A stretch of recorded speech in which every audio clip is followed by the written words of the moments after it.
Hello, my friends. Assalamu alaikum.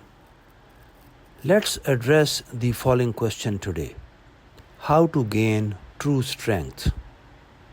My friends, you must have come across many methods to become strong, but today let's explore a unique path that often goes unnoticed. Let's begin. Have you ever met someone for the first time and immediately felt drawn to them? Their presence is comforting and you enjoy their company. Why does this happen? It's because people who think positively about others emit a certain energy, a goodness that naturally attracts us. These individuals carry values that make them good for themselves, and then this goodness radiates outward, touching others. My friends, we are not just physical beings, we are actually souls. You might call it the mind or consciousness as well.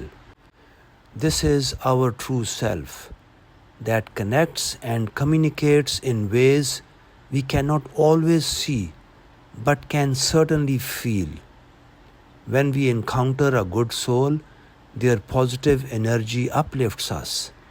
That is why people cherish the company of good souls, because they provide comfort, peace, and happiness.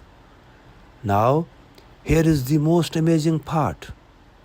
When you are a good soul who brings comfort to others, people respond with positivity, gratitude, and good energy. This energy strengthens you even further. The more goodness you share, the stronger your soul becomes. So, how do we become truly strong?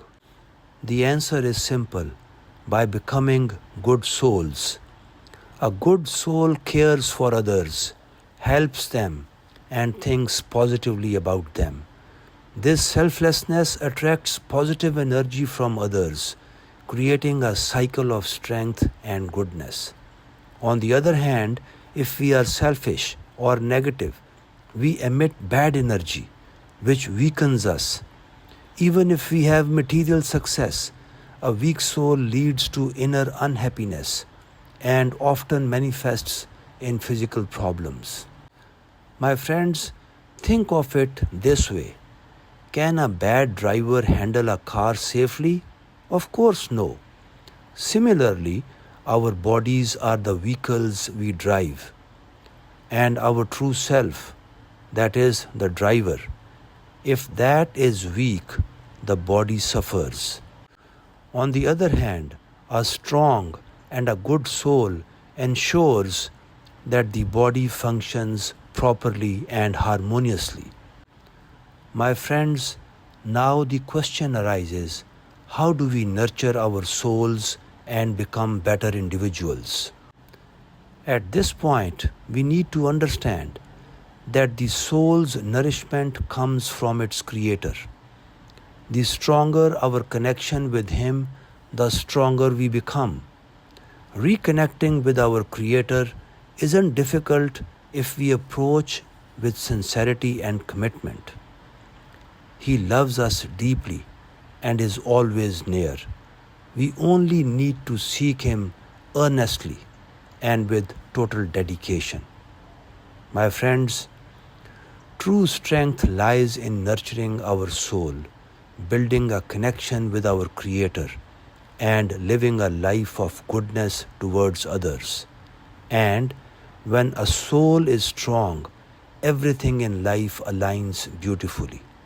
Therefore, let's strive to become good souls and discover the true essence of strength. I hope that is clear by now. My friends, in closing, let's look at some of the Quranic verses which help us in becoming good souls. Number 1.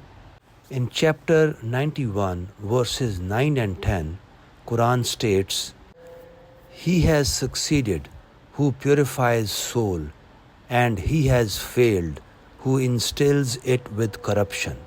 My friends, this verse emphasizes the importance of purifying the soul for true success on the day of judgment. Point number 2. In chapter 13, verse 28, Quran states, "Indeed, in the remembrance of Allah do hearts find rest." My friends, this verse highlights that peace and strength come from remembrance and connection with Allah. The next verse, in chapter 65, verse 3, Quran states, "And whoever places their trust in Allah, He will be sufficient for them." My friends, this verse tells us that true strength comes from reliance on Allah. The next verse, in chapter 2, verse 261, Quran states, "The example of those who spend their wealth in the way of Allah is like a seed of goodness that sprouts 7 years. In every ear is 100 grains." My friends, this verse symbolizes the multiplying effect of doing good deeds, which strengthens both the giver and the receiver. The next verse, in chapter 17, verse 37, Quran states, "And do not walk upon earth arrogantly. Indeed, you will never tear the earth apart, and you will never reach the mountains in height." My friends, this verse reminds us to stay humble and avoid negative traits that weaken the soul. Next verse, this is from chapter 2, verse 186. It states, "And when my servants ask you concerning me, indeed I am near. I respond to the call of the supplicant when he calls upon me." My friends, this verse assures us of Allah's closeness and His willingness to connect with us when we turn to Him. Next verse, this is from chapter 25, verse 63. It states, "And the servants of the Most Merciful are those who walk upon the earth humbly, and when the ignorant address them harshly, they say words of peace." My friends, it is very clear from this verse that a strong soul responds to negativity with peace, spreading goodness even in difficult circumstances. My friends, now I will quote the last verse, which is from chapter 41, verse 34. It states, "And not equal are the good deed and the bad. Repel evil by that deed which is better. And thereupon the one whom between you and him is enmity will become as though he was a devoted friend." My friends, this verse teaches us the power of responding to negativity with kindness, which can transform even hostile relationships into friendships. It emphasizes that goodness has the ability to disarm animosity and foster harmony.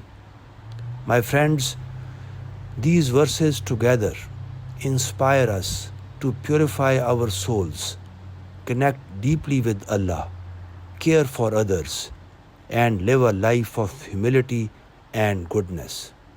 My friends, through this we gain true strength and fulfillment.